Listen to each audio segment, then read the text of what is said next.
pergi ke pekan menuju pusat kota Kediri. Sebelum presentasi dimulakan, izinkan saya memperkenalkan diri. Assalamualaikum dan selamat sejahtera.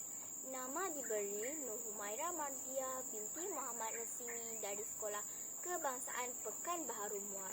Saya berumur 12 tahun dan memegang jawatan sebagai pengawas di sekolah. Hari ini saya ingin membicarakan tentang sebuah novel yang bertajuk Jeritan Menakutkan. Kawan-kawan nak tahu tak siapa nama pengarang buku ini? Nama pengarang buku ini adalah Nur Nadirah Nordin dan diterbitkan pada tahun 2012. Penerbit buku ini adalah Haisam Edar dan mengandungi 172 helaian muka surat. Tanpa membuang masa, mari saya teruskan. Novel ini menceritakan tentang kehidupan segelintir masyarakat yang mengandungi unsur-unsur sosial, dendam, kekeluargaan dan moral yang tinggi. Kisah ini bermula dengan seorang remaja lelaki yang bernama Azman. Beliau mempunyai 7 orang adik-beradik. Ayahnya baru sahaja meninggal kerana ditimpa penyakit kura berpunca kuman dibawa nyamuk. Sebagai anak lelaki sulung, Azman terpaksa menggalas tanggungjawab untuk menyara keluarganya. Bagi menyara kehidupan keluarganya, Azman menangkap burung puyuh untuk dijual.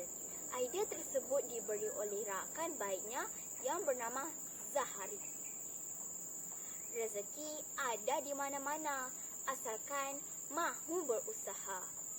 Tanpa disedari, usaha Azman semakin menampakkan hasil.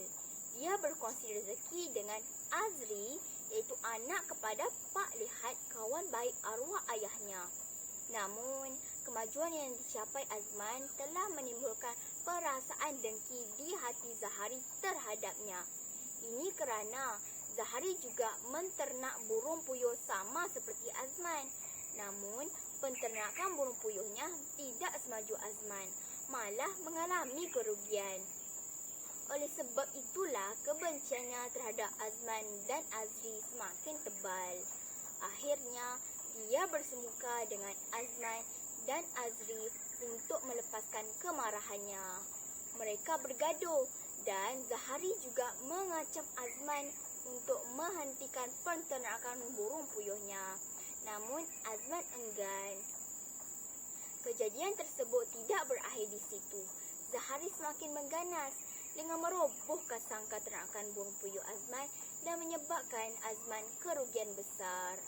Azri mencadangkan kepada Azman untuk membalas dendam. Namun Azman enggan kerana tidak mahu mencari gaduh dengan jiran sekampung. Sikap yang ditunjukkan oleh Azman itu membuat orang kampung berasa bangga. Akhirnya, Zahari insaf atas perbuatannya. Oleh kerana Azman terlalu sibuk dalam urusan penternakan burung puyuhnya, menyebabkan fokus terhadap pelajaran semakin berkurang. Ibunya telah mengetahui sikapnya dan menegur Azman untuk tidak mengabaikan pelajarannya. Azman dan kakaknya belajar bersungguh-sungguh di samping bekerja. Ibu Azman berasa bangga terhadap anak-anaknya kerana mampu berdikari selepas kematian ayahnya. Akhirnya, kedua adik-beradik itu berjaya dalam pelajaran.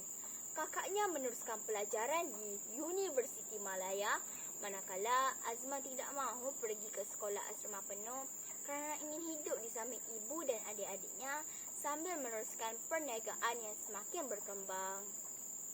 Pengajaran dari cerita ini adalah janganlah kita bersifat iri hati dan berdendam kepada orang lain kerana Allah itu maha adil.